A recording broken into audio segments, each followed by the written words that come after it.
কিয়ামতের ময়দানে সূর্যের গরম বড় কঠিন। মানুষগুলো পুরুষ নারী সব উলঙ্গ দাঁড়াবে হাসরের মাঠে। সূর্যের গরমে মাথার মগজগুলো টাস টাস করে ফেটে যাবে।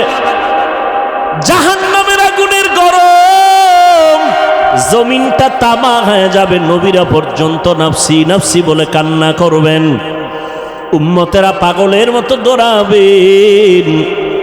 আল্লাহ পাক কহরিয়াতের আওয়াজ দিবেন, মারাত্মক আওয়াজ, রাগান্বিত আওয়াজ।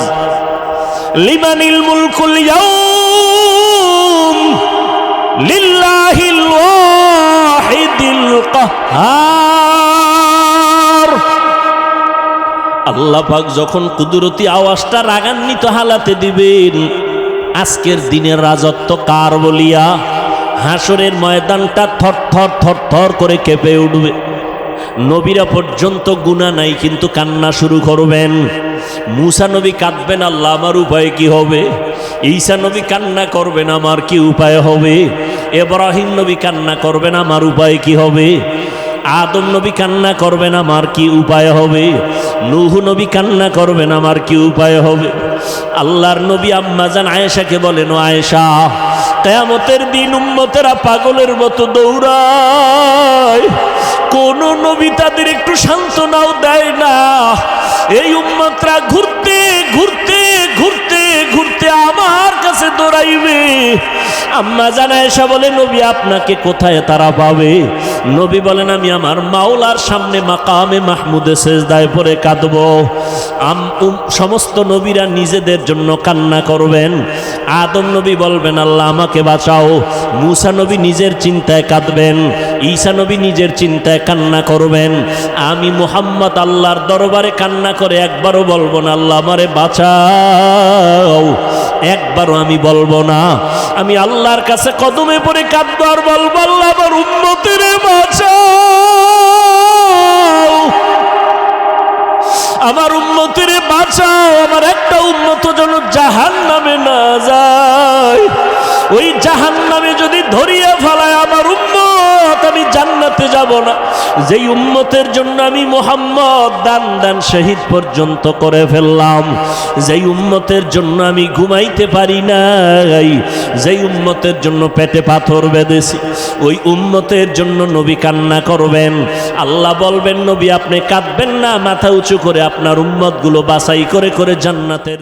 আপনাদের মতো কত মা, কত বোনেরা মোবাইলে সময় নষ্ট করে না, স্বামীর মাল নষ্ট করে না, 5 ওয়াক্ত নামাজ পড়ে স্বামীর মাল হেফাজত করে, নামাজ পড়ে কান্না করে, সন্তানগুলোকে আদর্শওয়ালা বানানোর জন্য চেষ্টা করে।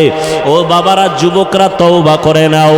জীবনে তো কম নামাজ ছাড়ো নাই, বেপরদায় কম চলো নাই, মনের চাহিদা পূরণে গুনাহ কম করো নাই। আজকে থেকে আল্লাহকে মনে মনে ডাকো আর বলো, হে মালিক, জীবনে তো বহু অন্যায় করেছি, আমার অন্যায়ের খবর মা বাবা আত্মীয় স্বজন কেউ জানে না। আজকে থেকে তওবা করে নিলাম, মরিয়া গেলে যাব, হায়াতের মালিক তুমি, ইজ্জতের মালিক তুমি। আর নামাজ ছাড়বো না, দাড়ি কাটবো না, বেপরদায় চলবো না, মা বাবারে কষ্ট দিব না, নবীজির তরিকা সুন্নত মানিয়ানো ওলামায়ে কেরামের পরামর্শ নিয়ে চলবো। তওবা করার যদি অন্তর তৈরি হয়, মুনাফিকি না থাকে, তওবার খাঁটি নিয়ত যদি থাকে, দুটো হাত আমার আল্লাহকে দেখায়া দাও। আয় আল্লাহ, হাতগুলো কবুল করে নেন, তওবা কবুল করে নেন। আয় আল্লাহ, আমাদের তওবার উপরে মজবুত হইয়া চলার তৌফিক দান করেন, আমিন। আলহামদুলিল্লাহি রাব্বিল আলামিন, ওয়াসসালাতু ওয়াসসালামু আলা সাইয়্যিদিল আম্বিয়া ওয়াল মুরসালিন ওয়া আলা আলিহি ওয়া আসহাবিহি আজমাইন। ইয়া আরহামার রাহিমিন, ইয়া আরহামার রাহিমিন, ইয়া আরহামার রাহিমিন। রব্বিরহামহুমা কামা রব্বায়ানি সগীরা। আল্লাহুম্মা ইন্নাকা আফুউন কারীম তুহিব্বুল আফওয়া ফা'ফু আন্না। আল্লাহুম্মা ইন্না নাসআলুকা রিযাকা ওয়াল জান্নাহ ওয়া নাউযু বিকা মিন সাখাতিকা ওয়ান নার। আল্লাহুম্মা ইন্না নাউযু বিকা মিনাল বারাসি ওয়াল জুনুনি ওয়াল জুযামি ওয়া সাইয়্যিল আসকাম। রব্বানা যালামনা আনফুসানা ওয়া ইল্লাম তাগফির লানা ওয়া তারহামনা লানাকুনান্না মিনাল খাসিরিন। ও দয়ার মালিক, কুদরতের নজর দিয়া তাকায় দেখিন। ওলামায়ে কেরামরা হাত তুলেছেন, মুরব্বী, হাজী সাহেব, ব্যবসায়ী, চাকরিজীবী, পর্দার আড়ালের কত মা বোনেরা, কত যুবক ছাত্র ভাইরা, আমরা গুনাহগার, আপনার দরবারের বড় আসামি। শয়তানের ধোকায় পড়ে গুনাহ করেছি, তওবার নিয়তে হাত তুলেছি, আর গুনাহ করব না, নামাজ ছাড়ব না, বেপরদায় চলব না, দাড়ি কাটব না। ও আল্লাহ, আপনি আমাদের তওবা কবুল করে নেন, গুনাহমুক্ত জীবন দান করেন। আয় আল্লাহ, এ মাহফিল কবুল করে নেন, এলাকায় শান্তি দান করেন, মাদ্রাসা মসজিদ কবুল করে নেন। আয় আল্লাহ, মা বোনদের আবেদা পর্দানিশী বানায় দেন, সন্তানগুলো নেককার বানায় দেন, মা বাবার বাধ্যগত বানায় দেন। আয় আল্লাহ, যারা লেখাপড়া করে পরীক্ষার্থী কামিয়াবি দান করেন। আয় আল্লাহ, ঘরে ঘরে সুন্নতের বাতি জ্বালায় দেন, সারা দুনিয়াবাসীকে মাফ করে দেন। ফিলিস্তিনের মুসলমানদের রহমতের চাদর দিয়া হেফাজত করেন। ইসরায়েলের জালেম সহ সমস্ত জালেমদের জুলুম থেকে হেফাজত করেন। প্রবাসে যারা আছে, ব্যবসা চাকরি করে, হেফাজত করেন। বাংলাদেশ শান্তির দেশ বানায় দেন। আয় আল্লাহ, প্রশাসনিকভাবে যারা কাজ করে, দিনদার বানায় দেন। জনপ্রতিনিধির দায়িত্ব যারা পালন করে, দিনের খাদেম বানায় দেন। আয় আল্লাহ, এলাকার ঘরে ঘরে সুন্নতের আমল জারি করে দেন। আয় আল্লাহ, সবার কামাই রুজি ব্যবসায় হালালভাবে বরকত দান করেন, পরমুখাপেক্ষী থেকে হেফাজত করেন। আয় আল্লাহ, মাখলুকতের সারা আরাত থেকে হেফাজত করেন। আয় আল্লাহ, নেক আমলের আগ্রহ বাড়ায় দেন।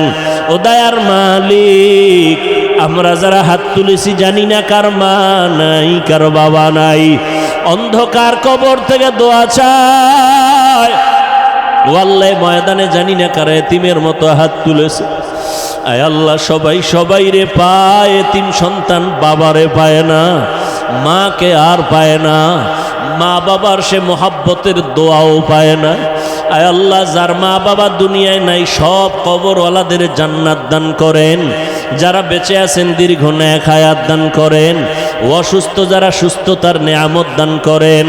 আম্বিয়ায়ে কেরাম, সাহাবায়ে কেরাম, শুহাদায়ে কেরাম, আউলিয়ায়ে কেরাম, আসাতেজায়ে কেরামদের মাকাম জান্নাতে বাড়ায় দেন। আয় আল্লাহ, আমাদের দিলের নেক আশা পূরণ করে দেন। রিয়া, হাসাদ, কিবির দূর করে ইখলাস দান করেন। ওলামা, তলাবা, উম্মতের অন্তরে ইজ্জত বাড়ায় দেন। ইলম, হিলম, হিকমত, আমলে বরকত দান করেন। চলার পথে হেফাজত করেন আল্লাহ। জালেমদের জুলুম থেকে হেফাজত করেন। জাহিরি বাতিনি দুশ্মন থেকে হেফাজত করেন। আয় আল্লাহ, বাতিলের মোকাবেলায় বিজয় দান করেন। মিথ্যা মামলা থেকে চিরমুক্ত করে দেন।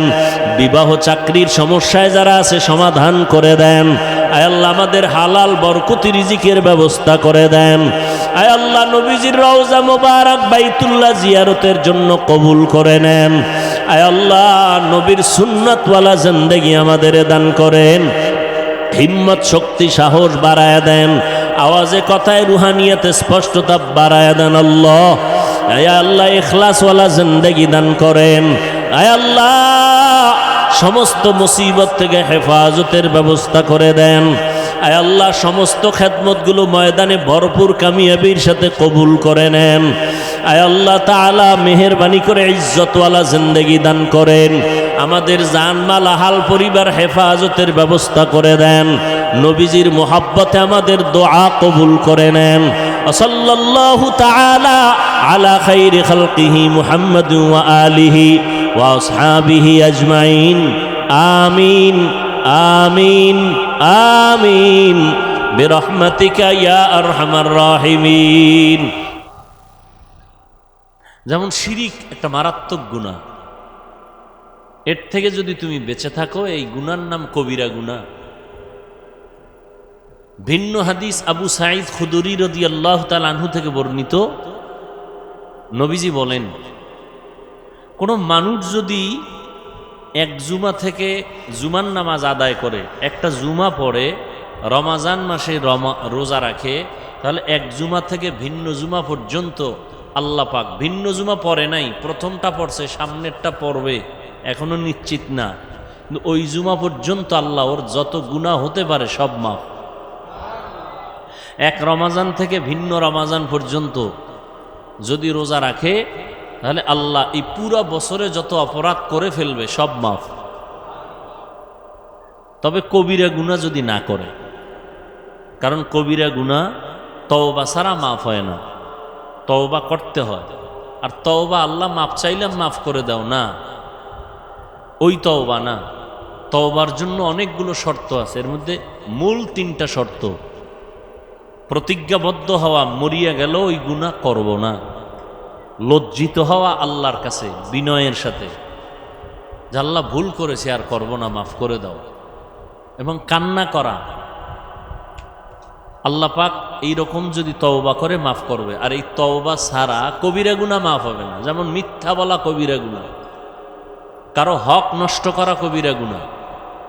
কারো হক নষ্ট করা মানি কারো দোকান থেকে আপনি একটা মাল নিয়ে গেছেন, এটা না। একজনার আপনি একটা কথা বলে তার সম্মানকে নষ্ট করেছেন, এটাও তার হক নষ্ট করার অন্তর্ভুক্ত। এই হকের মধ্যে বহু হক আছে, প্রধানত এটা 2 ভাগে বিভক্ত। একটা আল্লাহর হক আর বান্দার হক। আল্লাহর হক সহজ, আদায় করেন নাই আল্লাহ মুহূর্তে মাফ করে দিবেন। যেমন আল্লাহর হক নামাজ পড়েন, রোজা রাখবেন, রাখেন নাই ভুলে বা শয়তানের ধোকায়, আপনি 50 বছরও যদি এই হক আদায় না করেন, তওবা করবেন, জীবনের সব গুনাহ মাফ। কিন্তু ভুল ক্রমে যদি হকটা বান্দার হয়, যেমন মায়ের হক আদায় করেন নাই, বাবার হক আদায় করেন নাই, শিক্ষকের হক আদায় করেন নাই, এই মাফ আল্লাহ নিজের হাত থেকে ছেড়ে দিয়েছেন, যে এই ক্ষমা আমার হাতে নেই। কেন? এ ক্ষমা বান্দা আগে করবে, তারপর আমি করব। অতএব যারা শিক্ষকের হক নষ্ট করে, বেয়াদবি করে, শিক্ষক ক্ষমা না দেওয়া পর্যন্ত আল্লাহ ক্ষমা দিবেন না। মা বাবার সাথে যারা বেয়াদবি করে, হক নষ্ট করে, আল্লাহ ক্ষমা দিবেন না মা বাবা ক্ষমা না দেওয়া পর্যন্ত। এটা বান্দার হক। দোকান থেকে আপনি মাল নিছেন, টাকা দেন নাই, ওয়াদা খেলাফ করেছেন, সময় মতো দেন না, চাইলেও দেন না, উল্টা ধমক দেন, কয় টাকা পাইবা, তুমি বারবার চাও। যদি না দিয়া মরেন, এ বিষয়ে হাদিসে কঠিন সতর্কবাণী আছে। নবীজি সাহাবায়ে কেরামদেরকে বলতেছেন, সাহাবায়ে কেরাম জানো এতিমকে? এতিম কেউ বলে যার আব্বা নাই সে এতিম, যার বাড়ি ঘর নাই সে এতিম, যার টাকা পয়সা নাই সে এতিম, অসহায়। নবী বলেন না, হাসরের মাঠে এতিমকে। ইয়া রাসূলুল্লাহ, আল্লাহ ভালো জানেন, রসুল ভালো জানেন। ওয়াল্লাহু আ'লামু ওয়াল্লাহু ওয়া রাসূলুহু আ'লাম, আল্লাহ এবং রসুল ভালো জানেন।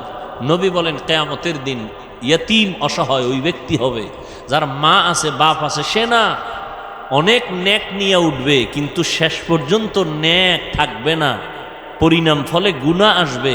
মানুষের হক আদায় করে নাই, হকের পরিবর্তে নেক দিতে দিতে দিতে দিতে নেক শেষ, কিন্তু পাওনাদার বান্দার হক এখনো বাকি, নেক নাই, দিবে কি?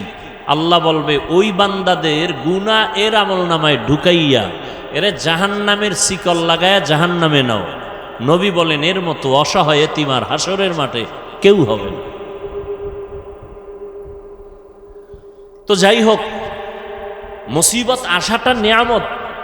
আল্লাহওয়ালারা বলতেন, আল্লাহ মুসিবত দিছেন তো, আল্লাহ আমার দিকে কুদরতের নজর দিছেন, এটা আমার জন্য খায়ের নিয়ামত, এজন্য আলহামদুলিল্লাহ বলতেন। আল্লাহর একজন মজজুব বান্দা, আশেক, বাহলুল নাম, বাদশাহ হারুন রশিদের যুগের। কোন রশিদ? একটু জবাব দিয়েন। আসলে বয়ান কিন্তু অনেক হয়ে গেছে, যদি আমরা আমলের নিয়তে শুনি তো বয়ান হয়ে গেছে। দ্বিতীয় কথা, বয়ান আপনারা জানেন, অনেক জানেন, কিন্তু এরপর এখানে বসার কি ফায়দা? অনেক ফায়দা। একজনের আমিন যদি কবুল হয়, সবার আমিন কবুল। এরকম মজলিসে বসা কপালের ব্যাপার। আল্লাহ সবাইকে বসান না। নবীজি বলেন হাদিসে, কেউ যদি ঘর থেকে ওলামায়ে আহলে হকের মজলিসে রওনা হয়, প্রত্যেকের সাথে 70,000 রহমতের ফেরেশতা আল্লাহ কাফেলা বানায় দেন। এরা প্যান্ডেলে আসেন, যতক্ষণ বয়ান চলে ঘর পর্যন্ত ফিরা পর্যন্ত আল্লাহর ফেরেশতা 70,000। কয়জনার সাথে? প্রত্যেকের সাথে 70,000। ঘর পর্যন্ত পৌঁছা পর্যন্ত শুধু তাদের গুনাহ মাফের দোয়া করে ফেরেশতারা। আর কি আছে? এই মজলিসে বসার সাথে সাথে নবী বলেন জীবনের সব গুনাহ মাফ। তো যে হাদিসটা শুনাইতেছিলাম যে এক জুমা থেকে আর এক জুমায় যদি বান্দা আদায় করে নামাজ, তাহলে এই এক সপ্তাহে যে গুনাহ হচ্ছে সব মাফ। কোন গুনাহ ছাড়া? কবিরা গুনাহ ছাড়া। ওটি তওবা ছাড়া মাফ হবে না। কারো গীবত করছেন, গীবত, এখন গীবত করতে তো আর বিসমিল্লাহ লাগে না, আর লজ্জা পাইতে হয় না, কারণ গীবতের গোডাউন মোবাইল হাতে, বিরুদ্ধে লেখলেই হয়ে গেল। কি এটা গীবত না? কবিরা গুনাহ। গীবত যারা করে তাদের পরিণাম ফল কি? ওয়াইলুল লিকুল্লি হুমাযাতিল লুমাযা আল্লাযী জামাআ মালান ওয়া আদ্দাদা ইয়াহসাবু আন্না মালাহু আখলাদা। ওয়াইল একটা জাহান্নামের নাম। জাহান্নামের স্তর আছে অনেকের মধ্যে, মারাত্মক একটা স্তরের নাম ওয়াইল। এই ওয়াইল নামক জাহান্নাম কার জন্য? আল্লাহ কোরআনে বলেন লিকুল্লি হুমাযাতিল লুমাযা, যারা গীবত করে। গীবত মানে একটা দোষ ঠিকই করছে, ওইটা তার সামনে না বলে পেছনে বলার নাম গীবত। বাংলা অর্থ হলো পরনিন্দা, আর একটা হলো অপবাদ। কোরআনের ভাষায় তার নাম হুমাযা, বাংলা অর্থ হলো অপবাদ, আরবি ভাষায় তাকে বলে তহমত। গীবত আর তহমত যারা করে, অর্থাৎ তহমত কি? অপবাদ কি? অন্যায় করে নেয় বানাইয়া একটা অপবাদ দেওয়া, এর নাম তহমত। দোনো দলের জন্য ওয়াইল নামক জাহান্নাম। ওয়াইল জাহান্নামটা কত মারাত্মক জানেন? কোরআন শরীফে বহু আয়াতে মিথ্যাবাদীর জন্য ওয়াইল নামক জাহান্নাম। ওয়াইলু ইয়াউমাইযিল লিল মুকাজ্জিবিন, ওয়াইলু ইয়াউমাইযিল লিল মুকাজ্জিবিন, ওয়াইলু ইয়াউমাইযিল লিল মুকাজ্জিবিন। এক সূরায় এই আয়াতটা অনেকবার আসছে। মিথ্যাবাদীর জন্য ওয়াইল নামক জাহান্নাম। বড় ওয়াইল জাহান্নামটা বড় মারাত্মক। আর কার জন্য ওয়াইল জাহান্নাম? ব্যবসা করতে গিয়ে যারা মাপে ভেজাল করে, আসেনি? হ্যাঁ আছে। আল্লাহ কোরআনে বলেন, হাদিস তো আছেই, ওয়াইলু ইয়াউমাইল ওয়াইলু কিনা ওয়াইলুল লিল মুতাফফিফিন, ওয়াইলুল লিল মুতাফফিফিন। ব্যবসায় মাপে যারা ভেজাল করবে তাদের জন্য জাহান্নাম। ওয়াইল জাহান্নামটা মারাত্মক। আর একদল বান্দা আছে এদের জন্য ওয়াইল জাহান্নাম। তারা কারা? নামাজ পড়ে যারা, এগোর জন্য ওয়াইল নামক জাহান্নাম। এতক্ষণ যা বুঝছিলেন মোটামুটি, কিন্তু এই কথায় তো ব্রেক হয়ে গেছেন যারা খেয়াল করছেন, অনেকে খেয়ালও করে নাই। মিথ্যাবাদীর জন্য ওয়াইল নামক জাহান্নাম। মাপে যারা ভেজাল করে ওয়াইল নামক জাহান্নাম। যারা মানুষের গীবত করে, তোহমাত দেয়, এদের জন্য ওয়াইল জাহান্নাম। শেষে আর একটা কি বলছি? নামাজ যারা পড়ে এদের জন্য ওয়াইল নামক জাহান্নাম। এই কথা বইলে আমার মতো বান্দা স্টেজ থেকে উঠে যাবে, এটা কেমনে সম্ভব? নামাজ পড়িয়া জাহান্নামে যাবে, এটা কেমন কথা? আল্লাহ সুন্দর করে বলেন, আরাআইতাল্লাযী ইউকাযযিবু বিদ্দীন ফাযালিকাল্লাযী ইয়াদউল ইয়াতীম ওয়া লা ইয়াহুদ্দু আলা তাআমিল মিসকিন। পরের আয়াত পড়েন আপনারা। মুসল্লি, মুসল্লি কারে কয়? যা নামাজ পড়ে। আল্লাহ কয় ফাওয়াইলুন লিল মুসল্লিন, মুসল্লিদের জন্য ওয়াইল নামক জাহান্নাম। এই যারা নামাজ পড়েন মুসল্লি, স্পষ্ট, এখানে কোনো ভেজাল নাই। ওয়াইল নামক জাহান্নাম যারা নামাজ পড়ে মুসল্লি, এদের জন্য। বলে কেমন মুসল্লি? চিন্তা করেন, আল্লাহ কোরআনে ভিন্ন আয়াতে চ্যালেঞ্জ দিছেন, নামাজ মানুষকে গুনাহ থেকে বাঁচাবে, বিনা হিসাবে জান্নাত দিবে। কোরআনের আয়াত, ইন্নাস সালাতা তানহা আনিল ফাহশাই ওয়াল মুনকার। আবার কোরআনের এই সূরা আপনারা মুখস্থ অনেকেই পারেন। আল্লাহ বলেন ওয়াইল নামক জাহান্নাম মুসল্লিদের জন্য, নামাজীদের জন্য। এখানে কোনো আলাদা ব্যাখ্যা নাই। এই আয়াতের ব্যাখ্যা যেটা, এটাই, মুসল্লি নামাজির জন্য ওয়াইল নামক জাহান্নাম। তবে ব্যাখ্যা হইল পরের আয়াতে। কোন মুসল্লি? যে মুসল্লি নামাজ পড়ে সুদ খায়, এরকম মুসল্লি আমার দেশে নাই। মুসল্লি নামাজ পড়ে মিথ্যা কথা কয়, মুসল্লি নামাজ পড়ে মানুষের হক নষ্ট করে, এরকম আসেনি? নামাজ পড়ে কেন? কয় মানুষ যেন ভাবে আমি মুসল্লি, মানুষকে দেখাবার জন্য। আল্লাযীনা হুম ইউরাউন ফাওয়াইলুল লিল মুসাল্লিন আল্লাযীনা হুম আন সালাতিহিম সাহুন আল্লাযীনা হুম ইউরাউন ওয়া ইয়ামনাউনাল মাউন। এমন মুসল্লি মানুষের দেখানোর জন্য নামাজ পড়ে, নামাজ মনে চায় না, ঠেকে পড়ে, ঠেকায় পড়ে পড়ে। যেমন নির্বাচন আইলে অনেকে আবার নতুন করে নামাজ ধরে, বিপদে পড়লে আব্বা মইরা গেছে নামাজ ধরে ফেলাইছে, আম্মা জান মারা গেছে টুপি পড়ছে নামাজ ধরছে, 15 দিন পর নাই। এরম মুসল্লি নাই। ফাওয়াইলুল লিল, এমন মুসল্লিদের জন্য ওয়াইল নামক জাহান্নাম। ওয়াইল জাহান্নামটা বড় মারাত্মক। এগুলো কবিরা গুনাহ, যা বলতেছি শিরিক করা কবিরা গুনাহ। বউ তালাক দেওয়া জায়েজ, কিন্তু আল্লাহর কাছে একটা মারাত্মক অপছন্দনীয়, আল্লাহর কাছে মারাত্মক এক অপছন্দনীয় কাজ হলো তালাক দেওয়া। এখন ট্রেডিশন এমন হয়ে গেছে, বিয়া করে আর সারে, করে আর সারে, আছে না নাই? সব ভেজালের মূল গোড়ায় জিনিসটা কাজ করে, সেটা মোবাইল। মোবাইল আমিও চালাই, আল্লাহর কাছে দোয়া করি আল্লাহ মোবাইলের গুনাহের থেকে আমাদেরকে হেফাজত করেন। তাহলে মুসিবত ওই যে বাহলুল আল্লাহর আশেক বাদশাহ হারুন রশিদের যুগের। কোন রশিদ? বাদশাহ হারুন রশিদ বড় একজন আল্লাহওয়ালা। তার স্ত্রীর নাম জুবায়দা। যেই স্ত্রী 100 কাজের মহিলা ছিল তার খাদেম, খাদেমা। কয়শো? কার? জুবায়দা খাতুন। কয়শো? অল টাইম জুবায়দা খাতুনের প্রাসাদে রাজার স্ত্রী রানী, তিনি কোরআনে হাফেজা, তার 100 নারী তার খাদেমা। 24টা ঘন্টা তাদেরকে সিরিয়াল করে দিছেন, কাজের ফাঁকে ফাঁকে তুমি কোরআন পড়ো, এরপরে তুমি, এরপরে তুমি। 100 মহিলা কোরআন যদি ফাঁকে ফাঁকে পড়তো, 24টা ঘন্টার প্রত্যেক সেকেন্ড বিবি জুবায়দার ঘরে তেলাওয়াতের আওয়াজ চলতো। ও টাকাওয়ালারা, আপনাদের স্ত্রী আমার আম্মাজানদের কি হালাত, কাজের বুয়ার কি হালাত। বাদশাহ হারুন রশিদ এত বড় বুজুর্গ, তার স্ত্রী জুবায়দা মক্কায় গেছেন। স্বপ্ন দেখছেন একদিন জুবায়দা বাইতুল্লাহর পার্শ্বে দাঁড়ানো, কিছু অন্য মানুষ আইসা তার সাথে আলিঙ্গন করতেছে, খারাপ হালাতে, জেনার হালাতে।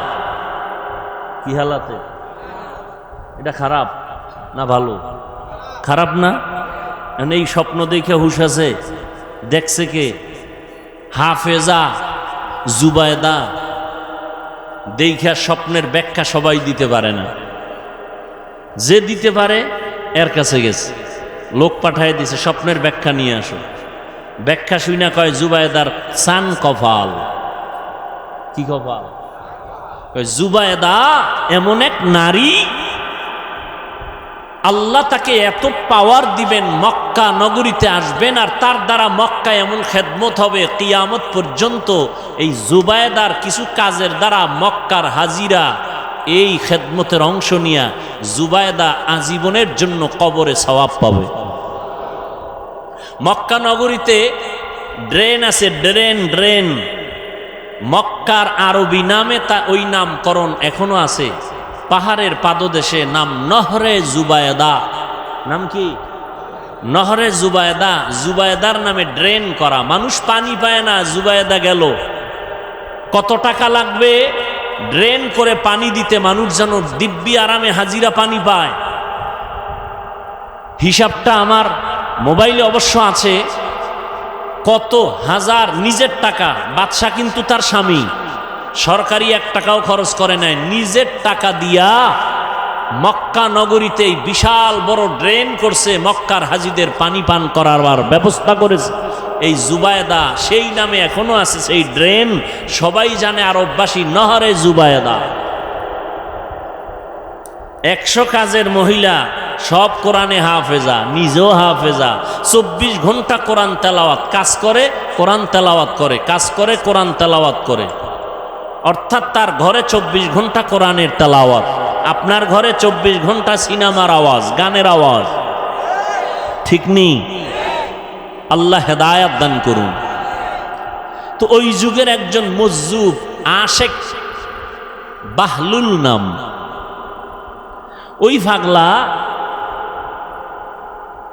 আল্লাহর বড় আশেক।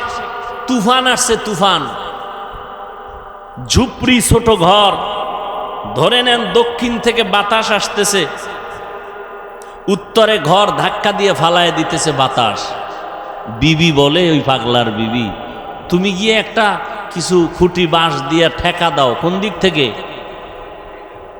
দক্ষিণ দিক থেকে। তুফান আসতেছে দক্ষিণ থেকে, ঠেক দিবে কোন দিক দিয়া?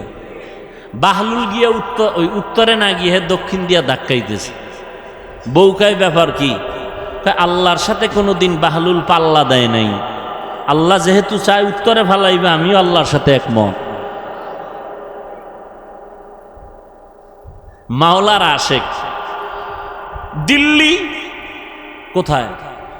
কোথায়? ইন্ডিয়া। হ্যাঁ, আমাদের বাংলাদেশের আমগো বুকের উপর দিয়ে এখন ট্রেন চলে যাবে না ভারতে। আমরা এস্টাবলিশড হয়ে গেছি সারা দুনিয়ায়, না টাকা পয়সার দিক থেকে অনেক আগায় যাইতেছি। ভারত আমাদের বুকের উপর দিয়ে ট্রেন চালায় যাবে। দিল্লি শহরের শাহী জামে মসজিদ, বিশাল মসজিদ। আল্লাহ সবাইকে দেখার তৌফিক দান করে। যাইয়েন মিয়া, কক্সবাজার যান, এখানে সেখানে যান, আড্ডা দেন, ওখানে গেলে ইমান বাড়ে। বেঈমানের ইমান নষ্ট হয়, মুমিনের ইমান কি? এই যে কক্সবাজারে যান, সিলেটে যান, জাফলং যান, মৌলভীবাজার যান, বিভিন্ন জায়গায় যান, আল্লাহর কুদরত দেখেন আর নামাজ পড়েন না, কি হবে এই সফর দিয়া? শাহজালালের মাজার দেখতে গিয়া ঘুরে সারা সিলেট, দেখলে তো চোখে পানি আসবে, নামাজ ধরবে, খবর নেই। আল্লাহর কুদরত। সমুদ্রের পারে দাঁড়াইয়া বেঈমান ইমান আনছে, আর আমরা মুসলমান যাই ঠিক, কোনো চিন্তা। এই যে আপনাদের দূরে যাওয়ার দরকার কি? বড় স্টেশন, হ্যাঁ, আর এক কেয়ামত না? কি কেয়ামত? আমি বলছি একদিকে, এরা ধরে নিছে আর একদিক। আমি বলছি ওখানে যেই পরিমাণ তুফান হয়, মাঝে মাঝে বিপদ আসে। চাঁদপুর ধ্বংস করতে 1 সেকেন্ড লাগে। এই যে কয়েক বছর আগে, বেশি দিন হয় না, নড়িয়া, কোথায়? নড়িয়া নদী ভাঙে নাই, মানুষের বাড়িঘর পানির তলে যায় নাই। আপনাকে চাঁদপুর ভাঙে না কেন? ভাঙ্গে, আপনাকে যাইতে 1 সেকেন্ড লাগবে না এই পানির তলে। খালি আল্লাহ যদি অর্ডার দিয়ে দেয়, নদী গরম হওয়া শেষ। এই বড় স্টেশন, এই মোহনায় কত মানুষ চলে গেল, লঞ্চ চলে গেল, ট্রলার চলে গেল। কিন্তু এখন সে কুদরতের জায়গায় গিয়া ওই কুদরত দেখে না, লিপস্টিকের কুদরত দেখে। ডানা কাটা পরীরা বসে থাকে ওখানে, ভ্রমণ করে, ভ্রমণ। আমার ভয় লাগে। 2004 সালে, কত সাল? ইন্দোনেশিয়ায় সুনামি হয়েছিল। কি ইউটিউবে যারা এই লাইনে দৌড়াচ্ছেন, সার্চ দিয়েন, আজকে সার্চ দিয়ে দেখেন, সার্চ দেন 2004-এ ইন্দোনেশিয়ার সুনামি। আমার তো ভয় লাগে, যেই পাপের অবস্থা, যেই পরিমাণ, হোটেলে হোটেলে পাপ, পাপের নগরী, পাপের স্টেশন, বড় স্টেশন। ঠিক মানে কি? আপনারাই আকামে যান না? বন্ধু বান্ধব নিয়ে ঘুরতে যান, হায় হায় হায় হায়, এই জমিন শুধু চাঁদপুর কেন, গোটা বাংলাদেশ, গোটা দুনিয়াটা এখনো টিকে আছে শুধুমাত্র কোরআনওয়ালাদের কারণে। মাস্তানি যাই করেন, এই আল্লাহওয়ালা, কোরআনওয়ালা, নামাজি, কান্নাওয়ালাদের কারণে জমিন এখন স্থির আছে। করোনায় সব মাজা কায়েদ করে দিয়েছে, কোরআনওয়ালাদেরকে আল্লাহ সম্মানের জায়গায় রাখছে। একটা মাদ্রাসাও বন্ধ হয় নাই। তো দুনিয়াটা পরীক্ষার হল, এটাই পরীক্ষা। বয়ান চলতেছে, এমতো অবস্থায় কেউ দোকানে বসে টেলিভিশন দেখতেছে, কেউ মোবাইল চালাইতেছে, মাইকের আওয়াজ শুনতেছে, জানালা আটকায় দিছে, ভাল লাগে না, কি করি, টেলিভিশন দেখো। এভাবেই চলবে দুনিয়া, হঠাৎ করে কিয়ামত এসে যাবে। আমাদের বয়ানও চলবে, মানুষের বিড়ি টানাও চলবে। কি আগের তুলনায় তাবলিগ কমছে না বাড়ছে?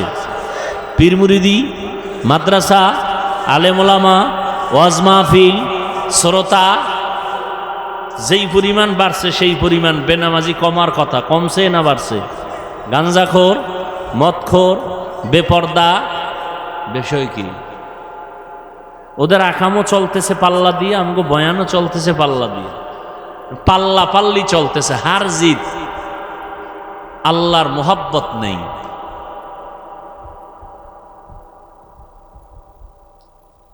আল্লাহ আমাকে আপনাদের সবাইকে হেদায়াত দান করুন। পরীক্ষা মুসিবত আসবেই। কাদের জন্য পরীক্ষা? মুমিনের জন্য। আল্লাহ এই পরীক্ষাটা মুমিনকে করবেন, বেঈমানকে কেন করবেন না? বেঈমানের জন্য জান্নাত নাই, জান্নাত শুধু মুমিনের জন্য। আমি মুমিনকেই জান্নাত দিব, বিনা হিসাবে দিব, তবে পরীক্ষায় পাশ করা লাগবে। 5টা জিনিসের দ্বারা আল্লাহ পরীক্ষা নেবেন: ভয়, ক্ষুধা, মালের ঘাটতি, জীবনের ঘাটতি, ফলের ঘাটতি। পাশ করতে হলে একটা পুঁজি লাগবে। পরীক্ষায় পাশ করতে হলে কয় পুঁজি? এক পুঁজির নাম ধৈর্য। এই যে এখানে আপনারা বসছেন, এটাও এই ধৈর্য আবার 3 প্রকার। ইবাদতের বেলায় ধৈর্য, মুসিবতের বেলায় ধৈর্য, গুনাহের বেলায় ধৈর্য। এখানে বসছেন, এটা ইবাদতের একটা অংশ। যাদের ধৈর্য নাই ওরা নাই। যাদের ধৈর্য নাই, ধৈর্য না থাকলে আপনি বসতে পারবেন না, সম্ভব না। যাদের ধৈর্য আছে তারা বসে আছে। এটা হলো ইবাদতের বেলায় ধৈর্য। আর একটা হলো গুনাহের বেলায় ধৈর্য। মানে ফজরের 4 রাকাত নামাজ পড়তে সর্বোচ্চ 20 মিনিট লাগবে। কত মিনিট? কিন্তু অনেকে 20 মিনিটের মজা পায়, ঘুমে না পাইয়া 20 মিনিটের মজায় 4 রাকাত নামাজ পড়ে না, ঘুমায়।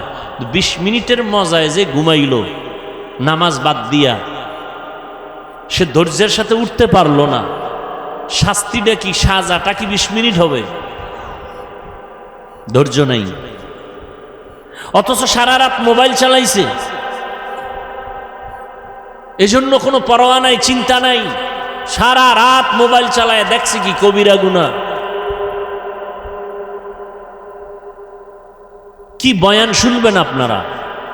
কি বয়ান করব? ধ্বংসের দ্বার প্রান্তে আমরা সব। লেখাপড়ার সফলতা নষ্ট, মোবাইল। যুবকদের চেহারা সব ফ্যাকাশে। সারা রাত কবিরা গুনাহ করলে চেহারায় আর নূর আসবে কি করে? আল্লাহ সব ভাইকে মোবাইলের গুনাহের থেকে হেফাজত করেন। স্বামী আর স্ত্রী নুজহাতুল মাজালিসে ধৈর্যের বয়ানে একটা ঘটনা আছে, 2 মিনিট বলবো। আবার তো আপনারা এমনি তো বলে কেসা কাহিনীর ওয়াজ করি, কি ওয়াজ বলে না? বলে না? কে বলে?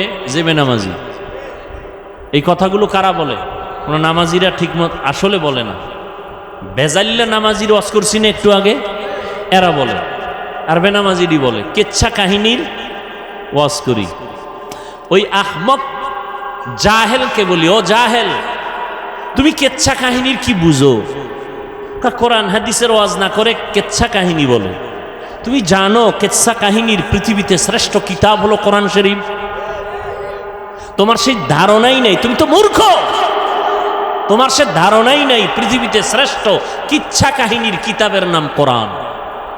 শ্রেষ্ঠ কিচ্ছা কাহিনীর কিতাবের নাম হাদিস শরীফ। এবার ওলামায়ে কেরাম আমাকে একটু সহযোগিতা করবেন, সাধারণ মানুষ বুঝুক, একটু সহযোগিতা যারা আলেম আছেন করবেন। কোরআন শরীফে গরুর কেচ্ছা নাই, বলে সত্য কথা বলেন। হাতির কেচ্ছা নাই, মশার কেচ্ছা, বাঘের কেচ্ছা আছে, সাপের কেচ্ছা আছে কোরআন শরীফে, মাছির কেচ্ছা আছে কোরআন শরীফে, বাঘের কেচ্ছা, বহু কেচ্ছা কাহিনী, 2000-এর উপরে আয়াত আছে শুধু কেচ্ছা কাহিনী, কেচ্ছা কাহিনী, কেচ্ছা কাহিনী। আর আমরা তো ওই কেচ্ছাই বলি যেই কেচ্ছা উম্মতের শুনাইলে মানুষের দিল নরম হয়। আমরা তো সোনাবন্দের কেচ্ছা বলি না, আমরা তো ওই কেচ্ছা শুনাই যেই কেচ্ছা শুনে মানুষ নামাজি হয়। তোমার বিরোধিতায় কি হয়েছে? তোমার কপাল পুড়েছে, আর কিছুই হয়নি। কেন পড়েছে? আমি তো বলি, সারা বাংলাদেশে চ্যালেঞ্জ করে বলি, যারা আলেমদের বিরুদ্ধে বলে আর ফেসবুকে লেখে এরা মা বাবার অভিশপ্ত সন্তান, কোনো সন্দেহ নাই। মা বাবার অভিশপ্ত সন্তানেরাই আলেমের বিরুদ্ধে ফেসবুকে লেখে, ওর উপরে মা বাবার অভিশাপ, আল্লাহর লানত।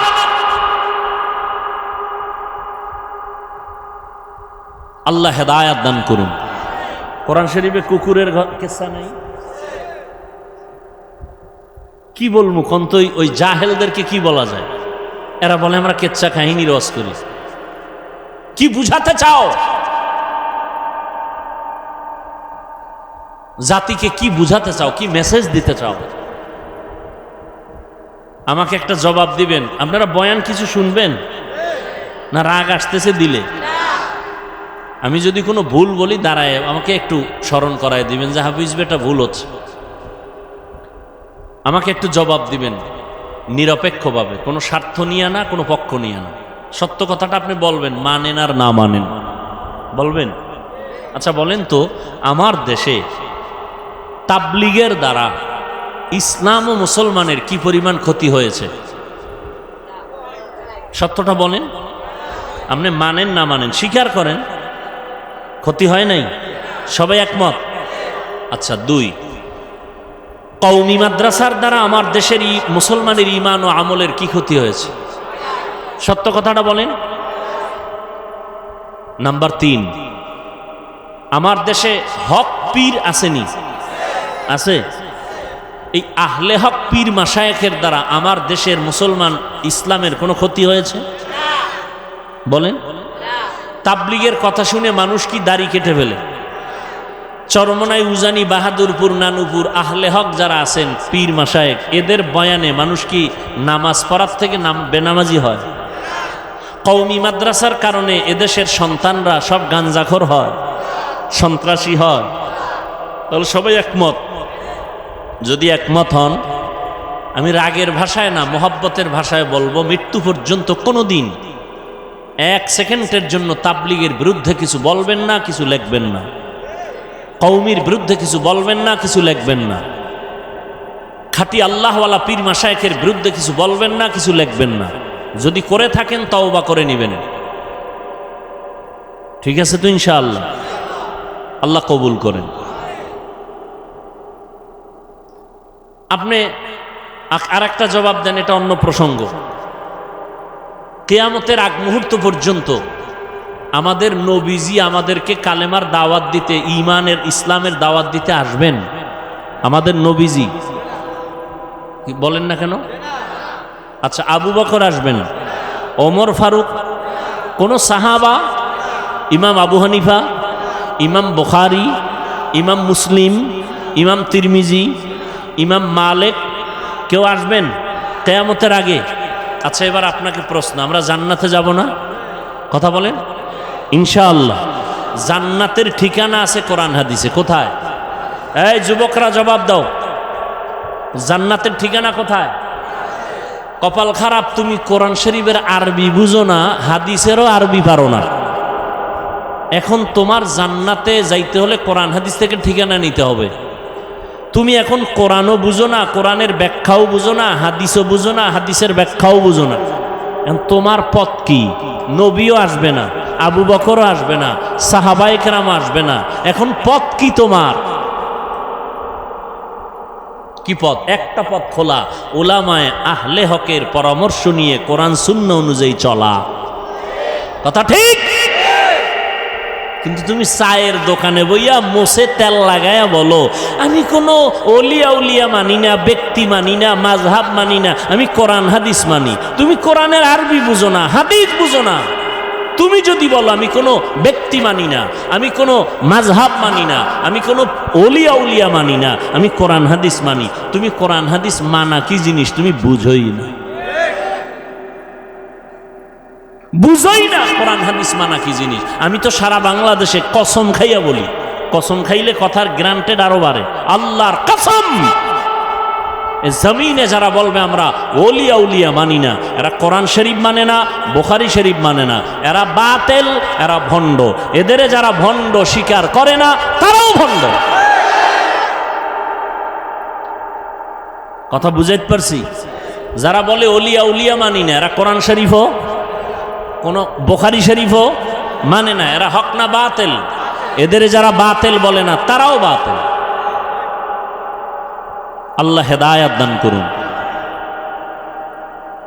তো বলতেছিলাম নুজহাতুল মাজালিস একটা ঘটনা।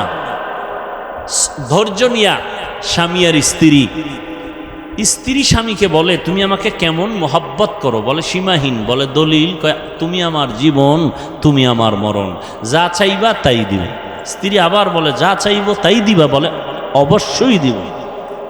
স্ত্রীও মোটামুটি দিনদারি, স্বামীকে একটু পরীক্ষাও করার নিয়ত, আসলে দিবা? দিবা। কত তালাক দাও, তালাক কি দাও? স্বামী বলে মরে গেল তালাক।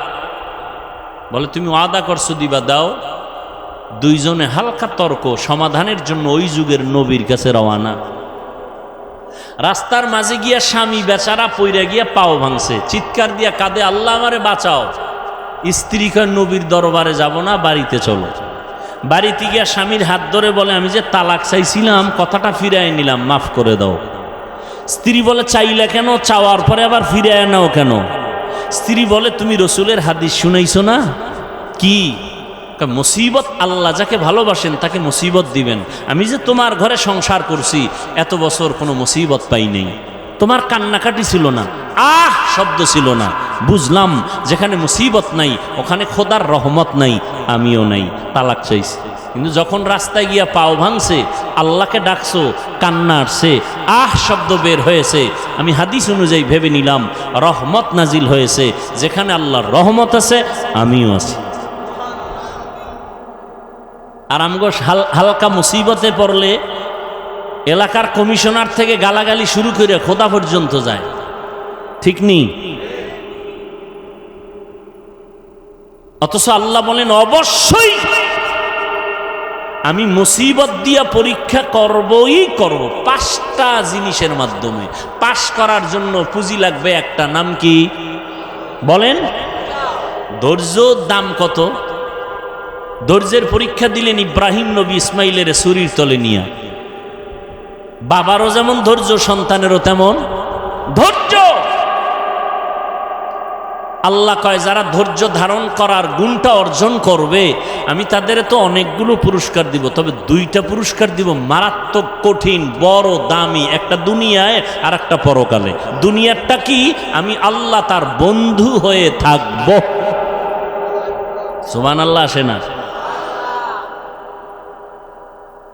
ইয়া আইয়ুহাল্লাযীনা আমানুস্তাঈনু বিস-সাবরি ওয়াস-সালাহ ইন্নাল্লাহা মা'আস-সাবিরিন।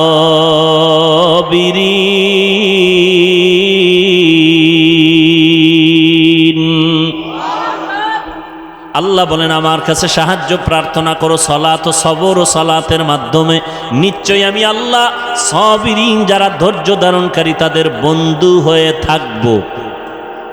বন্ধু হয়ে যাবেন না, বন্ধু হয়ে থাকবেন সারাক্ষণ। আল্লাহ যদি বন্ধু হয় কোনো পেরেশানি আছে? আছে কোনো পেরেশানি? কোনো পেরেশানি নেই, দুনিয়াতেও নাই। ধৈর্য ধারণকারী যারা তাদের জন্য আর একটা বড় পুরস্কার পরকালে।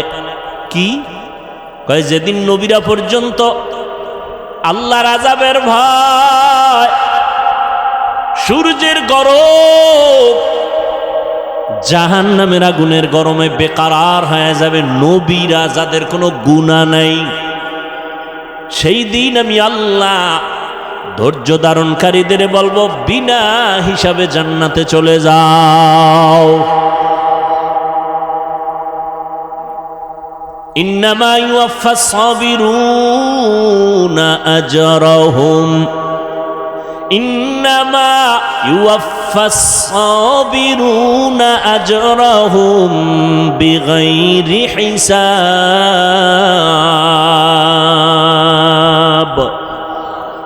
জান্নাত দিবেন বেগায়েরে হিসাব।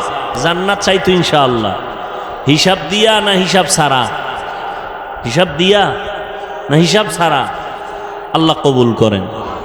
বেহেশত আযা কে আজারে নবাশত, কসে রাবা কসে করে নবাশু। আল্লাহ তাআলা বলেন, আমি 5টা জিনিসের দ্বারা পরীক্ষা নিব। পাস করার জন্য একটা পুঁজি লাগবে। পুঁজির নাম কি? ধৈর্য। ধৈর্যটা হাদিস শরীফে নবী বলেন নিসফুল ঈমান, ঈমানের অর্ধেক হলো ধৈর্যের ভেতরে। ইয়া আইয়ুহাল্লাযীনা আমানুসবিরু ওয়া সাবিরু ওয়া রাবিতু ওয়াত্তাকুল্লাহা লাআল্লাকুম তুফলিহুন। ধৈর্যের উপরে মজবুত হয়ে থাকো। মুসিবতের বেলায় ধৈর্য, মুসিবত আসবেই, ধৈর্য হারা হওয়া যাবে না, পাগল হওয়া যাবে না। আল্লাহর উপরে স্মরণ করে ধৈর্যের সাথে মোকাবেলা করো, দোয়া করো, আল্লাহর কাছে কান্নাকাটি করো। আল্লাহ পাক মুহূর্তের মধ্যে তোমার ধৈর্যের পরীক্ষায় তোমাকে কামিয়াবি দান করবেন। গুনাহের বেলায় ধৈর্য, মুসিবতের বেলায় ধৈর্য। যদি এই ধৈর্য নিয়ে চলতে পারো, আমি আল্লাহ তোমাকে পাশ করায় দিব। পরীক্ষা 5টা জিনিসের মধ্যে প্রথম হলো ভয়। ওয়ালা নাবলুওয়ান্নাকুম বিশাইইম মিনাল খাউফি ওয়াল জু'। 4 মাযহাবের 4 ইমামের এক ইমাম হলেন ইমাম শাফিঈ রাহমাতুল্লাহি আলাইহি। তিনি বলেন এখানে 5টা জিনিসের যে প্রথমটা বলা হলো ভয়। ভয় দ্বারা এখানে উদ্দেশ্য হলো আল্লাহর পক্ষ থেকে ভয়, আর একটা ভয় আছে বান্দার পক্ষ থেকে ভয়। এখানে উদ্দেশ্য হলো আল্লাহর পক্ষ থেকে ভয়। বলে কেমন? কয় বান্দা দাড়ি রাখলে তোমার আত্মীয় স্বজনরা বেজার হয়ে যাবে, দাড়ি কাটলে আল্লাহ বেজার হয়ে যাবে। ঠিক নি? এখন কি তুমি আত্মীয় স্বজনের সম্পর্কের ভয় দাড়ি কাটবা, নাকি আমার ওমরে ফারুক রাদিয়াল্লাহু তাআলা আনহু, হযরত আলী রাদিয়াল্লাহু তাআলা আনহু ছেড়ে দিব?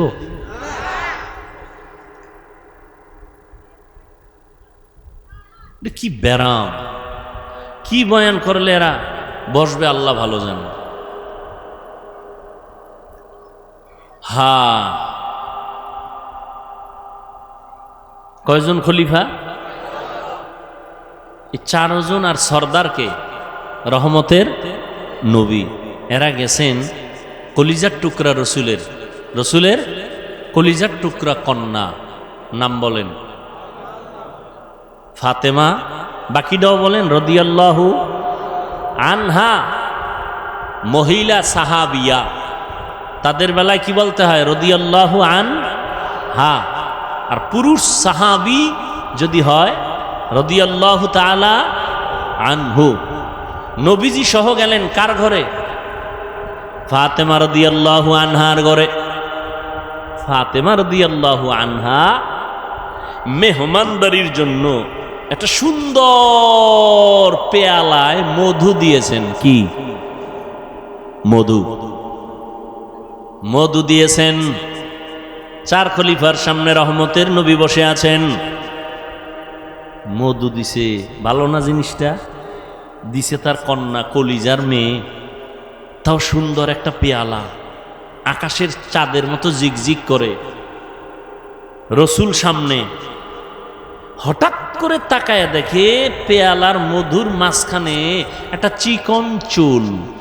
কি চুল? ছোট না, অনেক বড়। বড় চুলটা কাদের হয়? পুরুষের না? বর্তমানে বলা মুশকিল, কারণ পুরুষের চুলও তো মহিলাদের থেকে লম্বা, ঠিক নেই? স্টাইল মহিলাদের মতো পেছনে খোপা বাঁধে, আবার ভাব লয় এরা সাধক। কি হাদিস শরীফে স্পষ্ট, যেই পুরুষ মহিলার সাজে সাজবে, যেই মহিলা পুরুষের সাজে সাজবে, জাহান্নাম জাহান্নাম জাহান্নাম। এখন তো আবার ওদিকে গেলে তো আর এক ঝামেলা, কি জেন্ডার? হ্যাঁ, মেয়েরা থাকবে আকার আকৃতিতে মেয়ে, কিন্তু ভাবটা দেখাবে পুরুষের মতো, ঠিক না? আর ছেলেরাও ওই ভাব ধরতেছে। মেয়েরা জিন্স, ছেলেরা প্যান্ট শার্ট পরে, এখন মেয়েরাও, কথা বলে না কেন, পরে। যাই হোক, চুল চিকন। নবীজি কয়, দেখছেননি আপনারা? ইয়া রাসূলুল্লাহ, দেখছি। কি? মধুর পেয়ালা। কয় ভিতরে কিছু? নজর করে দেয়, হ্যাঁ দেখছি, একটা লম্বা চুল। কয় এখান থেকে একটা মন্তব্য করেন তো এক একজনে। কি?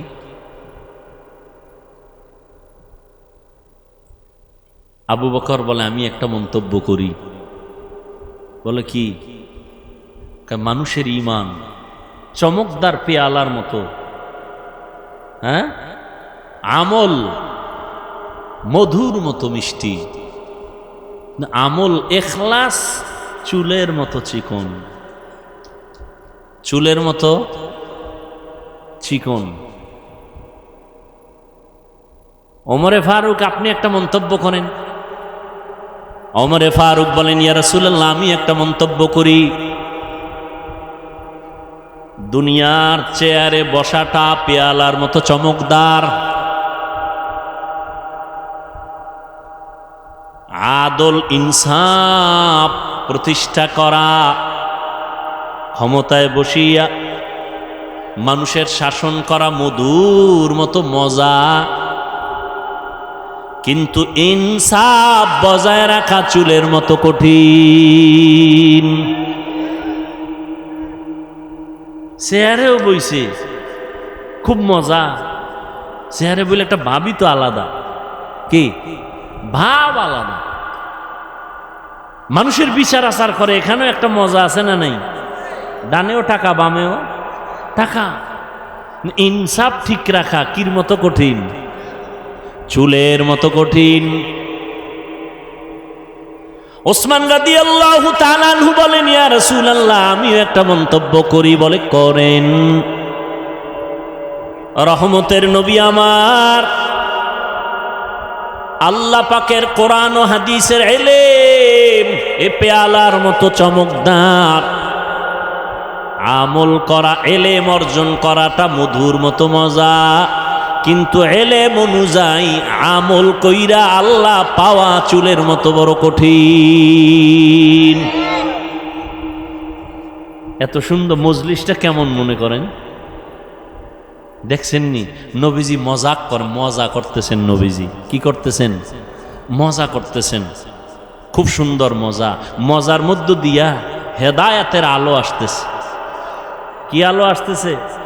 আর আমগো মজার ভিতরে দিয়া গুনাহ আসতেছে। গুনাহ, মজা করি গুনাহ দিয়ে। নাউযুবিল্লাহি মিন যালিক। আল্লাহ হেদায়েত দান করুন। হা, হযরত আলী আছে না নাই? নবী যদি অনুমতি দেন আমি একটা করি। হযরত আলী ডাক দিয়ে এখন, ইয়া রাসূলুল্লাহ, দিন কায়েম, দুনিয়াতে দিন কায়েমের জিহাদে যাওয়া পেয়ালার মতো চমৎকার, ওই রাস্তায় শাহাদাতের পেয়ালা পান করা মধুর মতো মিষ্টি, কিন্তু আল্লাহর মোহাব্বত নিয়ে যুদ্ধের ময়দানে জীবনকে বিসর্জন দেওয়া চুলের মতো বড় কঠিন।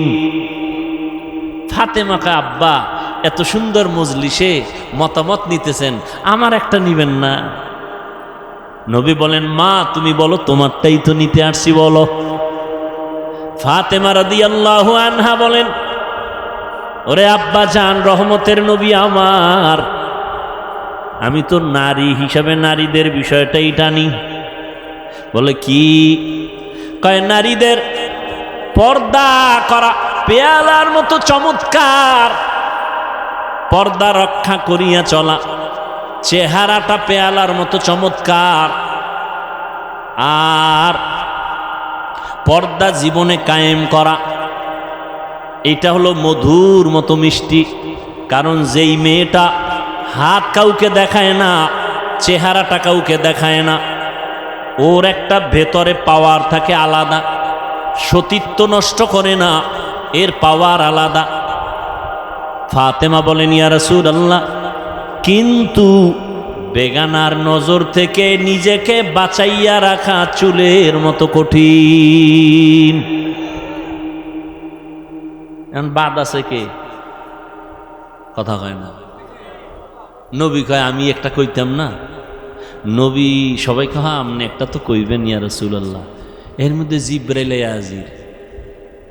জিব্রাইল কয় এত সুন্দর মজলিস চলতেছে, আমি কি কমু না? আমি কি বলবো নবী রাসূল? হ্যাঁ বলেন। জিব্রাইল ডাক দিয়া বলেন, ইয়া রাসূলুল্লাহ, আমি বলতে চাই আল্লাহ রাস্তায় চলবে, দ্বীনের উপরে চলাটা, দ্বীনের আলো নিয়ে চলাটা পেয়ালার মতো সুন্দর, এর উপরে আমল করাটা মধুর মতো মজা, আল্লাহর সন্তুষ্টি অর্জন করা হলো চুলের মতো কঠিন। জিব্রাইল কয় আমনে গো মজলিস দেখা আল্লাহও কিছু কইতে চাইছেন, আল্লাহও বলতে চান। আল্লাহ নবী বলেন, আল্লাহ বলার আগে আমারটা বইল লই। নবী বলেন, আমি আল্লাহর মারিফত অর্জন করা পেয়ালার মতো চমৎকার, চমকদার, আর মারিফতের মজা অন্তরে জমা করার নাম মধুর মতো মিষ্টি। আল্লাহর পরিচয় লাভের নাম মারিফত। মারিফতটা পেয়ালার মতো চমৎকার, আর আল্লাহর পরিচয় অন্তরে ধারণ করা হলো মধুর মতো মিষ্টি। কারণ যার মধ্যে আল্লাহর পরিচয় একবার আসবে, সে হবে আল্লাহর আশিক। ও যুবক, তুমিও মুসলমান, আমিও মুসলমান, তোমার আল্লাহ আমার আল্লাহ এক, তোমার নবী আমার নবী এক, তোমার ধর্ম আমার ধর্ম এক, তোমার কাবা আমার কাবা এক, তোমার কালেমা আমার কালেমা এক। ও নবীর আশিক, তুমি যে আল্লাহর গোলাম, আমিও সে আল্লাহর গোলাম, তুমিও যে নবীর উম্মত, আমিও সে নবীর উম্মত। তুমি যে কালেমা পড়েছো, আমিও সেই কালেমা পড়েছি। তোমার যে কাবা, আমারও সেই কাবা। তোমার যে ধর্ম, আমারই সে একই ধর্ম। অথচ তোমাকে পায়ে ধরে ধরে ধরে ধরে বয়ান করার পরেও তুমি দাড়ি রাখতে চাও না। আমি দাড়ি কাটতে লজ্জা পাই, তুমি দাড়ি রাখতে লজ্জা পাও। তুমি কেমন মুসলমান? আমি টুপি মাথায় না দিলে লজ্জা লাগে, তুমি মাথায় টুপি দিতে লজ্জা লাগে। তুমি কেমন মুসলমান? আমি আল্লাহর ঘর মসজিদে না ঢুকলে লজ্জা লাগে, তোমার মসজিদে ঢুকতে লজ্জা লাগে। তুমি কেমন মুসলমান? আজকে তো হিন্দুদের যদি এত কষ্ট করে বয়ান করতাম অনেক লাভ হতো। 6 মাসও লাগতো না, আমার দেশের হিন্দু বৌদ্ধ দল মদিনার আশেক হয়ে যেত ইনশাআল্লাহ। কিন্তু 12 মাস কুত্তার মতো দৌড়াই। সব আলেম ওলামারা না খাওন আছে, না ঘুম আছে, না সুস্থতা আছে, এত পেরেশানি করে পাও ধরে ধরে ধরে ধরে বয়ান করি। একবারও কিন্তু বলি নাই আমি 5 কল্লি টুপি মাথায় দিয়েছি তোমরাও দাও না হয় জাহান্নামে যাবা, একবারও বলি নাই। অন্য টুপিওয়ালারে গালিও দেই নাই। আমি কওমি মাদ্রাসার সন্তান, কোনোদিন আলিয়ার বিরুদ্ধে বলি নাই, স্কুল কলেজের বিরুদ্ধে বলি নাই। আমি তাবলিগের লাইনের সন্তান, যারা তাবলিগ করে না এদের একটা গালিও দেই নাই। আমি নাবির নিচে হাত বেঁধে নামাজ পড়ি, যারা বুকে হাত বেঁধে নামাজ পড়ে গালি দেই নাই, হিংসা করি নাই। আমরা 20 রাকাত তারাবি পড়নেওয়ালা মুসলমান, 8 রাকাতওয়ালাদের গালি দেই নাই, হিংসা করি নাই। তুমি আমার 20 রাকাত নিয়ে কেন এত অ্যালার্জি? তুমি আমার কওমি নিয়ে কেন অ্যালার্জি? তুমি আমার টুপি নিয়ে কেন এত তোমার অন্তরে ব্যথা? আমি তোমার আলহামদুর পরে আস্তে আমিন বলি, তুমি জোরে জোরে আমিন বলো। কোনোদিন তর্কে যাই না, গালিও দেই না, হিংসা করি না। তুমি আমার আস্তে আমিন নিয়ে এত অন্তরে কেন এত ব্যথা নিয়ে চলো? আল্লাহর বান্দা, আমি মাদ্রাসায় পড়ুয়া, বলি নাই স্কুল ছেড়ে দাও, কলেজ ছেড়ে দাও, সব মাদ্রাসায় চলে আসো, একবারও বলি নাই। পাও ধইরা শুধু একটাই বলি, মা বাবার কথা মতো চলো, ওলামায়ে কেরামের পরামর্শ নিয়ে চলো, মদিনার নবীর আদর্শের মালা গলায় লাগাও রে যুবক। একটাই দাবি, ওই এতক্ষণ তোমার সামনে বয়ান করলাম, একটা দলের পক্ষে কথা বলি নাই। এই আওয়ামী লীগের পক্ষে বলছি, সত্য কথা বলো, মানো আর না মানো সত্য স্বীকার করো। আওয়ামী লীগের পক্ষে বলছি, বিএনপির পক্ষে বলছি, বলো। তা তুমি আমাকে দলের দালাল বলো কেন? এই বেয়াদব, এই মা বাবার অভিশপ্ত সন্তান। আমি চরমনের পক্ষে বলছি, তাবলিগের দালালি করছি, যে চরমনাই না করলে জাহান্নামী, তাবলিগ না করলে জাহান্নামী বলছি। তা তুমি আমাকে দালাল বলো কেন? তুমি কি বুঝো দালালে? এই বেটা, মদখোরের কাছে আলেমোলামারা যদি যায়, আর যদি আলেমোলামা মদখোরের তালে হইরা মদ পান করে, তখন তুমি বলতে পারো এই আলেমরা মদখোরের গোলাম। কিন্তু এমন যদি হয় আলেমরা যাওয়ার কারণে মদখোর হুজুরদের লাইনে টুপি পরছে, দাড়ি রাখছে, নামাজ পড়ে, বিএমপির সাথে ওলামায়ে কেরাম যাওয়ার কারণে যদি ইসলামের উপকার হয়, তো তুমি দালাল বলো না কেন? আওয়ামী লীগের কাছে হাটহাজারির হুজুর গেছেন, কওমি মাদ্রাসার স্বীকৃতি নিছেন, ইসলামের দাবি পূরণের জন্য যদি যান, তুমি দালাল বলবা? কি পেয়েছো? এই বেয়াদবি, এই দুঃসাহস কে তোমাকে দিয়েছে? ক্লাস 5-এ পড়ে, আলিয়ায় দাখিল পড়ে, কওমি মাদ্রাসায় কাফিয়া শারহে বেকায়া পড়ে, এরকম কিছু বেয়াদব ফেসবুকে একজন বড় আলেমের নামে ফট করে লিখে দেয় দালাল। আল্লাহ হেদায়াত দান করুন। আল্লাহ, এরে যুবক, রহমতের নবী বলেন, আল্লাহর মারিফত অর্জন করা পেয়ালার মতো মজা। মারিফতের মজা যখন অন্তরে লাগবে তখন মধুর মতো মিষ্টি। আল্লাহকে যখন চিনতে পারবা তখন তোমাকে জীবনে কেউ জীবন নিয়ে নিবে, কিন্তু ঈমান কেড়ে নিতে পারবে না। ফিলিস্তিনের দিকে তাকাও, ইসরায়েলি জালেমের গোষ্ঠী ফিলিস্তিনের উপর আক্রমণ, বলে জমিন ছেড়ে দাও, বাইতুল মাকদিস আমাদের হাতে দাও। মুসলমান বলে, আল্লাহর জমিনে আছি, তোমাদেরটা খাই না, আল্লাহ রিজিক দেন, জীবনটা দিয়া দিব, কিন্তু আল্লাহর ঘর হেফাজতে পিছপা হব না। আল্লাহ 5টা জিনিসের দ্বারা পরীক্ষা নিবেন। 1 নাম্বার হলো ভয়। ভয় ভয় ভয়টা আবার 2 প্রকার, আল্লাহর পক্ষ থেকে ভয়, বান্দার পক্ষ থেকে ভয়।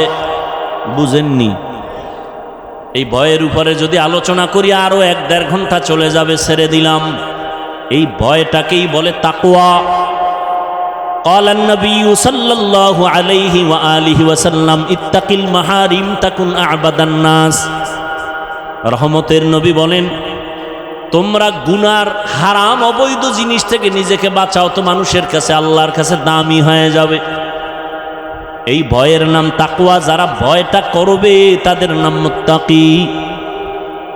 আল্লাহ পাক রব্বুল আলামিন এই ভয় অন্তরে জমা করার কথা বলছেন। অর্জন করা লাগবে, অন্য জায়গা থেকে নিজে নিজে অর্জন করা যায় না।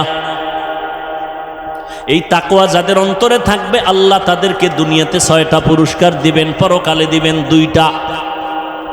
পরকালের প্রথম পুরস্কার বিনা হিসাবে জান্নাত, পরকালে দ্বিতীয় পুরস্কার হলো পর্দা ছাড়া ডাইরেক্ট আমার আল্লাহর সাথে হবে মোলাকাত। ডাইরেক্ট আল্লাহর সাথে মোলাকাত হবে। জিব্রাইলের মন্তব্যটা হইছে না হয় নাই? নবীরটা বাকি রইল কারটা? আল্লাহ বলেন জিব্রাইল বলো, এত সুন্দর চমকদার মজলিসের মধ্যে আমি আল্লাহ একটা মত দিতে চাই। স্যার খলিফা আমার নবীর কলিজা ফাতেমা আমার রহমতের বন্ধু রহমতের নবীরে জানায় দাও, জান্নাতটা কিন্তু পেয়ালার মতো চমকদার হবে, এত সুন্দর। আর জান্নাতের ভেতরের নাজ নিয়ামত হবে মধুর মতো মজা, এত মজা। জান্নাতের মধ্যে কোনো অশান্তি নাই, কোনো বাথরুম নাই। আল্লাহ তাআলা হুর দিবেন 70টা করে, এমন সুন্দর রুম আল্লাহ সাজাইছেন, মধুর মতো মজা। কিন্তু এই জান্নাত পাওয়ার জন্য যে কাজগুলো করা লাগবে, কাজ দুনিয়াতে করা চুলের মতো বড় কঠিন। হ্যাঁ, 2 নাম্বার পরীক্ষা হবে আল্লাহর পক্ষ থেকে, ওয়াল জু', ক্ষুধার মাধ্যমে। ইমাম শাফিঈ রহমাতুল্লাহ আলাইহি বলেন এখানে ক্ষুধা দ্বারা উদ্দেশ্য হলো রোজা। যেমন গত রমাজানে অনেক মুসলমান এখানে আছে রোজা রাখে নাই, চায়ের দোকানে বইসা গল্প করছে আর বলছে রোজা রাখো না কেন? বলে আমার ঘরে কি ভাতের অভাব, আমি রোজা রাখবো কেন? এরকম কুলাঙ্গার চাঁদপুরে নাই? আমরা কি আসলে ভাতের অভাবে রোজা রাখছি? হ্যাঁ, ওরে রোজা তো হিন্দুরাও রাখে, খ্রিস্টানেরাও রোজা রাখে, ইহুদিরাও রোজা রাখে, তবে তাদের নাম আলাদা, সিস্টেম আলাদা। তাদের নাম হলো না খাওয়ার সাধনা। না খাওয়ার সাধনা হিন্দুরাও করে, বৌদ্ধরাও করে, ইহুদিরাও করে, খ্রিস্টানেরাও করে, সব ধর্মে আছে। আমাদেরটা না খাওয়ার সাধনা না, আমাদের সাধনা হলো না খাওয়ার মাধ্যমে আল্লাহ পাওয়ার সাধনা। ইয়া আইয়ুহাল্লাযীনা আমানু, ও মুমিন, কুতিবা আলাইকুমুস সিয়াম কামা কুতিবা আলাল্লাযীনা মিন ক্বাবলিকুম লাআল্লাকুম তাত্তাকুন। ক্ষুধার মাধ্যমে আল্লাহ পরীক্ষা নিবেন। ওরে শুধু কি সওয়াবের কথা? ওরে শুনো না, এই মোবাইল যারা চালাও, আজকে বাসায় গিয়ে গুগলে সার্চ দিও, গুগলে সার্চ দিও রোজার দ্বারা শরীরের ফায়দা কি। সমস্ত চিকিৎসা বিজ্ঞানীরা একমত, শরীর কন্ট্রোলিং পাওয়ার যা আছে, আল্লাহর কুদরতি কিছু পাওয়ার, এর মধ্যে একটা পাওয়ার শরীরের ব্যালেন্স ঠিক রাখার জন্য আল্লাহর পক্ষ থেকে অপরিহার্য একটা আইন হলো রোজা। শরীর সুস্থ থাকার একটা অপরিহার্য আইন, একটা নিয়ম, একটা ঔষধ রোজা। কপাল ফোরারা রোজারে বানাইছে রোগের কারণ, রোজা রাখলে গ্যাস বাড়ে, রোগ বাড়ে, অথচ আল্লাহ পাক এই রোজা দিছেন রোগের ঔষধ, আর হে ঔষধের বানাইছে রোগ। কত বড় নিমক হারাম। আর রসুল শুধু কি রমাজান আরাফার রোজা রাখছেন, আশুরার রোজা রাখছেন, আসতেছে মুহররমের রোজা, আশুরার রোজা। রহমতের নবী সোমবার বৃহস্পতিবার সপ্তাহে রোজা রাখতেন। আমি অহংকারীর জন্য বলি না, একটু বুঝাবার জন্য বলি। আল্লাহর বহু বান্দারা রোজা রাখে সোমবার বৃহস্পতিবার। আলহামদুলিল্লাহ, আমিও চেষ্টা করি রাখার জন্য। এত সফর করি, এত কষ্ট করিও যদি আমি রোজা রাখতে পারি, বাবা তুমি কেন পারো না? ফরজ রোজা রমাজানে রাখবা, শরীরটা সুস্থ থাকবে। এক হিন্দু ডাক্তার রমাজান মাসে একটা লেখা দিছে, বিশাল লেখা, রোজায় শরীরের কি কি ফায়দা ডাক্তারি মতে। আর সে রোজা রাখে না, রোজা রাখলে রোগ বেড়ে যাবে, নাউযুবিল্লাহ। ক্ষুধার মাধ্যমে পরীক্ষা, এ বিষয়ে আর কদি আগাইলাম না। 3 নাম্বার পরীক্ষা হবে মালের কোরবানি। ইমাম শাফিঈ রহমাতুল্লাহ আলাইহি বলেন এখানে মালের কোরবানি দ্বারা উদ্দেশ্য হলো যাকাত। ধনীরা যাকাত আদায় করো, যাকাত দাও। যাকাত দেওয়া এক জিনিস, যাকাত আদায় করে দেওয়া আর এক জিনিস। সারা বাংলাদেশে ঘুরি, ফাঁকে ফাঁকে সাইনবোর্ডে লেখা দেখি দারিদ্র বিমোচন করো, দারিদ্র বিমোচন করো। জমিনে দারিদ্র বিমোচনের আল্লাহর পক্ষ থেকে একটা মহা অর্থনৈতিক আল্লাহ সিস্টেম দিয়েছেন। জাকাত দিবে ধনীরা। আমি তো আল্লাহর কসম করে বলি, আল্লাহর আইনে ধনীরা যদি পাই পাই করে হিসাব করে গরিবের জাকাত দেয়, এ জমিনে দারিদ্র বিমোচন হয়ে যাবে। সঠিকভাবে জাকাত দেওয়া হয় না, এ বিষয়ে রমাজানে অনেক বয়ান করেছি। জাকাত গরিবেরা কয় তো আমাকে কোনো টেনশন নেই, আমাকে মালও নাই, পরীক্ষাও নাই।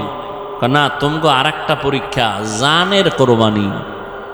ধনীরা দিবে মালের কোরবানি মাদ্রাসা করার জন্য।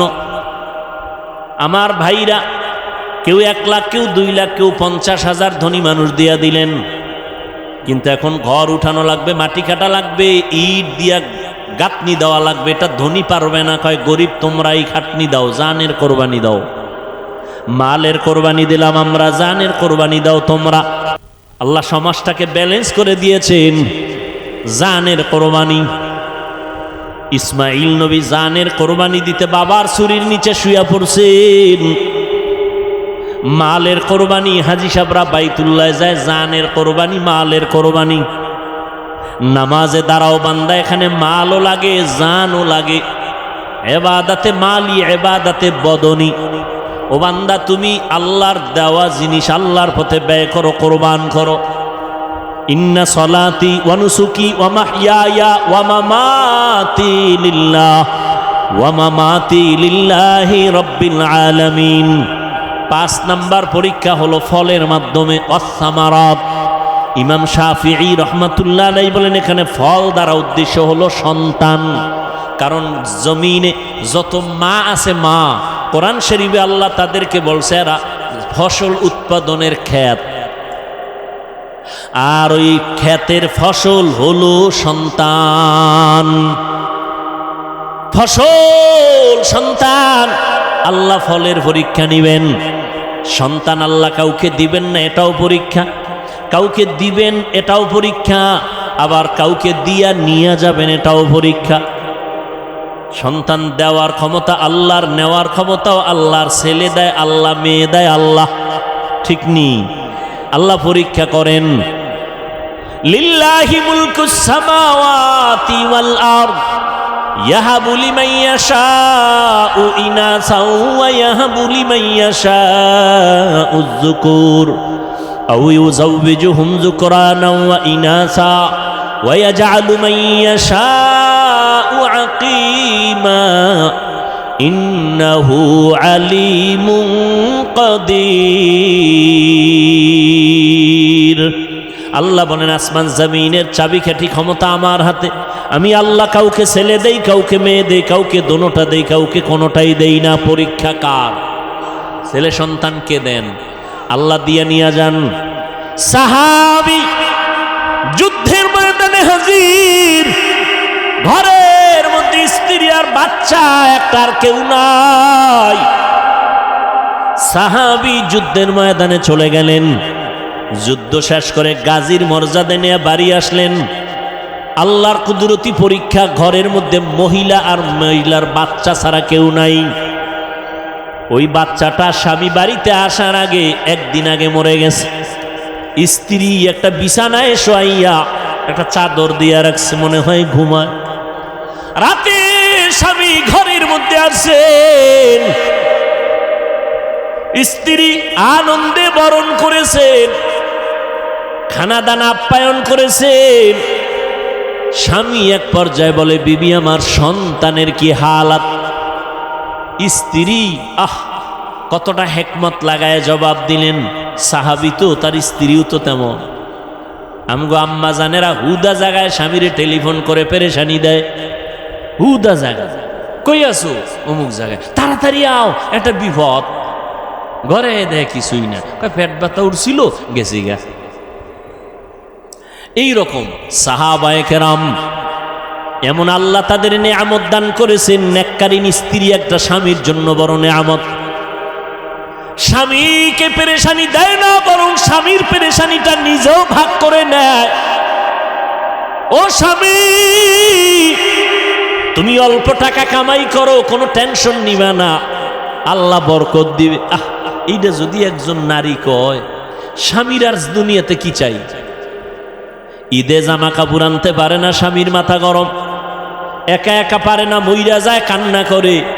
বিবি স্বামীর হাত ধইরা, ও স্বামী আমার, বাচ্চা দুইটা আছে, একটা আছে, তিনটা আছে, ওদের কিছু কাপড় দাও, আমার কোনো কাপড় লাগবে না। আল্লাহ যেদিন তোমারে টাকা দিবে সেই দিন তুমি আনবা। এখন আমরা কোন রকম চলবো ইনশাআল্লাহ, কোনো টেনশন নিবা না। এমন একটা সাহস যদি আম্মা জান স্বামীরে দেয়, ওই স্বামী কোনোদিন হালাল টাকা ছাড়া কারো হক নষ্ট করে হারাম টাকা ঘরে নিবে না।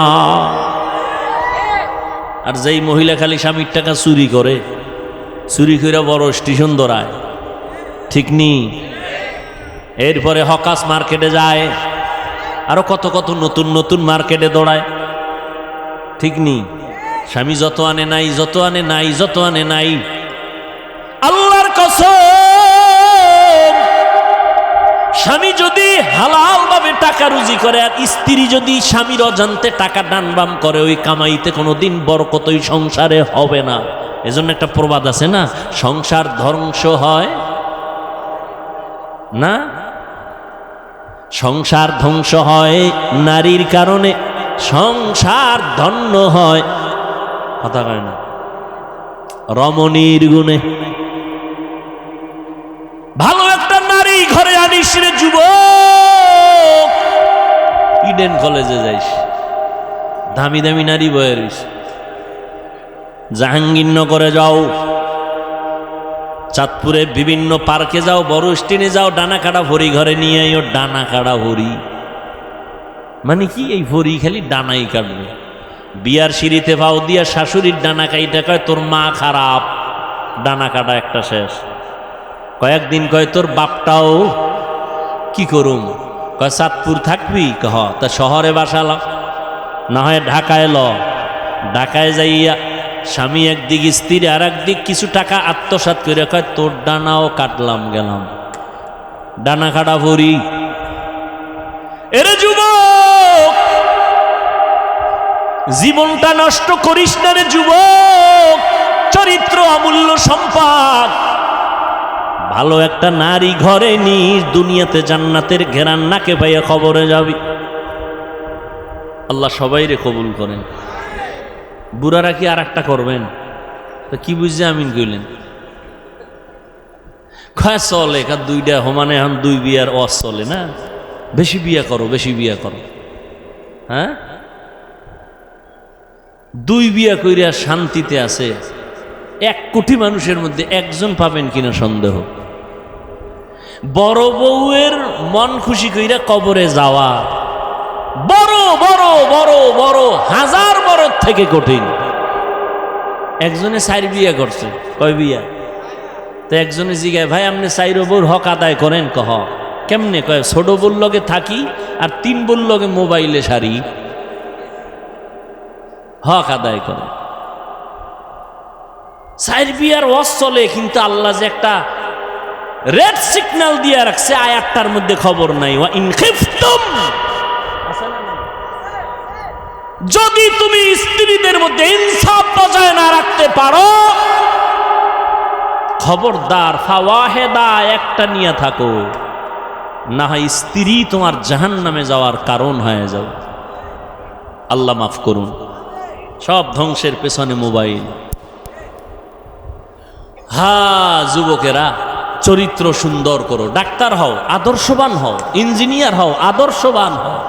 জীবনে সম্মান দেখবা কাকে বলে? দুনিয়ার মানুষ তোমার পায়ের নিচে গুরু বুগুর গুর করো, সম্মান।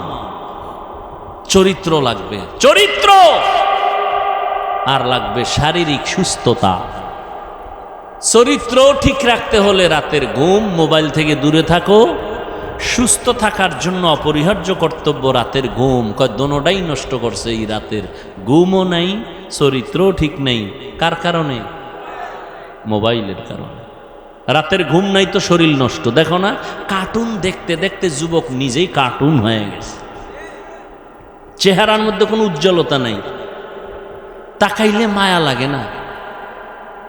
মাত্র 25, 26, 27 বছর বয়স, যুবকের চেহারা ভাল্লুকের মতো, চুলগুলো উল্লুকের মতো,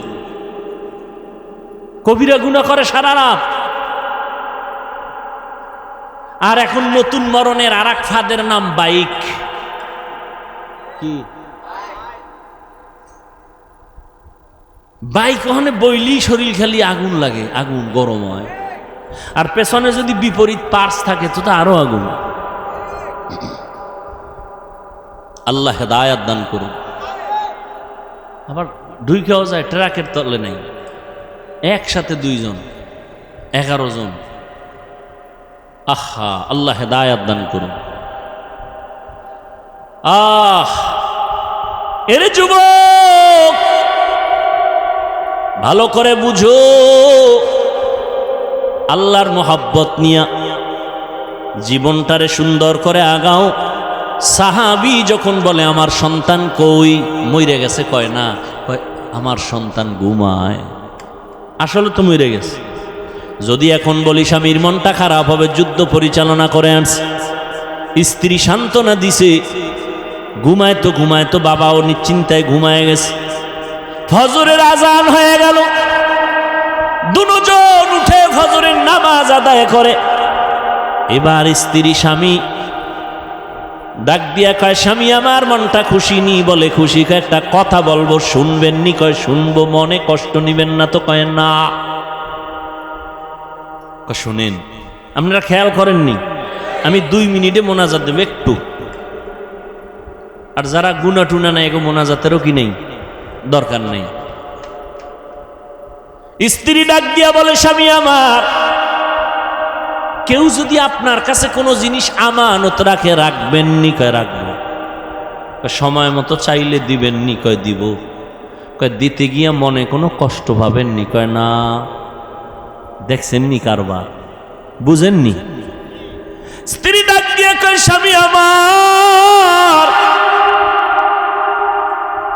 আল্লাহ তাআলা আমাদেরকে একটা সন্তান দিয়েছেন, আমানত। আল্লাহ আমানত হিসেবে দিয়েছেন।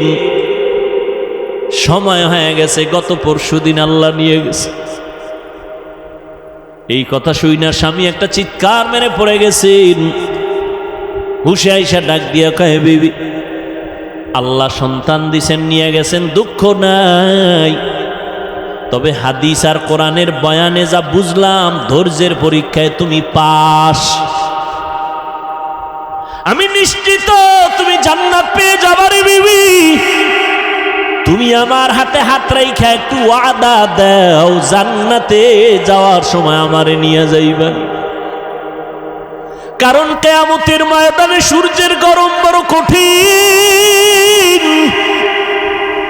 মানুষগুলো, পুরুষ নারী সব উলঙ্গ দাঁড়াবে হাসরের মাঠে। সূর্যের গরমে মাথার মগজগুলো টাস টাস করে ফেটে যাবে। জাহান্নামের আগুনের গরম, জমিনটা তামা হয়ে যাবে। নবীরা পর্যন্ত নাফসি নাফসি বলে কান্না করবেন, উম্মতেরা পাগলের মতো দৌড়াবেন। আল্লাহ পাক কহরিয়াতের আওয়াজ দিবেন, মারাত্মক আওয়াজ, রাগান্বিত আওয়াজ।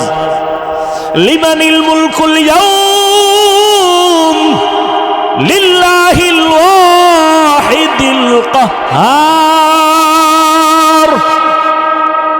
আল্লাহ পাক যখন কুদরতি আওয়াজটা রাগান্বিত হালাতে দিবেন, আজকের দিনের রাজত্ব কার বলিয়া হাসরের ময়দানটা থরথর থরথর করে কেঁপে উঠবে। নবীরা পর্যন্ত গুনাহ নাই কিন্তু কান্না শুরু করবেন। মুসা নবী কাঁদবেন, আল্লাহ আমার উপায় কি হবে? ঈসা নবী কান্না করবেন, আমার কি উপায় হবে? ইব্রাহিম নবী কান্না করবেন, আমার উপায় কি হবে? আদম নবী কান্না করবেন, আমার কি উপায় হবে? নূহ নবী কান্না করবেন, আমার কি উপায় হবে? আল্লাহর নবী আম্মা জান আয়েশাকে বলেন, ও আয়েশা, কিয়ামতের দিন উম্মতেরা পাগলের মতো দৌড়ায়, কোন নবী তাদের একটু সান্ত্বনাও দেয় না। এই উম্মতরা ঘুরতে ঘুরতে ঘুরতে ঘুরতে আমার কাছে দৌড়াইবে। আম্মা জান আয়েশা বলে, নবী আপনাকে কোথায় তারা পাবে? নবী বলেন, আমি আমার মাওলার সামনে মাকামে মাহমুদে সেজদায় পড়ে কাঁদবো। সমস্ত নবীরা নিজেদের জন্য কান্না করবেন। আদম নবী বলবেন আল্লাহ আমাকে বাঁচাও। মূসা নবী নিজের চিন্তায় কাঁদবেন। ঈসা নবী নিজের চিন্তায় কান্না করবেন। আমি মুহাম্মদ আল্লাহর দরবারে কান্না করে একবারও বলবো না আল্লাহ আমারে বাঁচাও, একবারও আমি বলবো না। আমি আল্লাহর কাছে কদমে পড়ে কাঁদবো আর বলবো আল্লাহ আমার উম্মতের বাঁচাও, আমার উম্মতের বাঁচাও, আমার একটা উম্মত যেন জাহান্নামে না যায়। ওই জাহান্নামে যদি ধরিয়ে ফেলায় আমার উম্মত, আমি জান্নাতে যাব না। যেই উম্মতের জন্য আমি মুহাম্মদ দান শহীদ পর্যন্ত করে ফেললাম, যেই উম্মতের জন্য আমি ঘুমাইতে পারি নাই, যেই উম্মতের জন্য পেটে পাথর বেঁধেছি, ওই উম্মতের জন্য নবী কান্না করবেন। আল্লাহ বলবেন নবী আপনি কাঁদবেন না, মাথা উঁচু করে আপনার উম্মতগুলো বাছাই করে করে জান্নাতের দিকে। আপনাদের মতো কত মা কত বোনেরা মোবাইলে সময় নষ্ট করে না, স্বামীর মাল নষ্ট করে না, 5 ওয়াক্ত নামাজ পড়ে স্বামীর মাল হেফাজত করে, নামাজ পড়ে কান্না করে, সন্তানগুলোকে আদর্শওয়ালা বানানোর জন্য চেষ্টা করে। ও বাবারা যুবকরা তওবা করে নাও, জীবনে তো কম নামাজ ছাড়ো নাই, বেপরদায় কম চলো নাই, মনের চাহিদা পূরণে গুনাহ কম করো নাই। আজকে থেকে আল্লাহকে মনে মনে ডাকো আর বলো হে মালিক, জীবনে তো বহু অন্যায় করেছি, আমার অন্যায়ের খবর মা বাবা আত্মীয় স্বজন কেউ জানে না। আজকে থেকে তওবা করে নিলাম, মরিয়া গেলে যাব, হায়াতের মালিক তুমি, ইজ্জতের মালিক তুমি। আর নামাজ ছাড়বো না, দাড়ি কাটবো না, বেপরদায় চলবো না, মা বাবারে কষ্ট দিব না, নবীজির তরিকা সুন্নত মানিয়ানো ওলামায়ে কেরামের পরামর্শ নিয়ে চলবো। তওবা করার যদি অন্তর তৈরি হয়, মুনাফিকি না থাকে, তওবার খাঁটি নিয়ত যদি থাকে, দুটো হাত আমার আল্লাহকে দেখায়া দাও। আয় আল্লাহ হাতগুলো কবুল করে নেন, তওবা কবুল করে নেন। আয় আল্লাহ আমাদের তওবার উপরে মজবুত হইয়া চলার তৌফিক দান করেন, আমিন।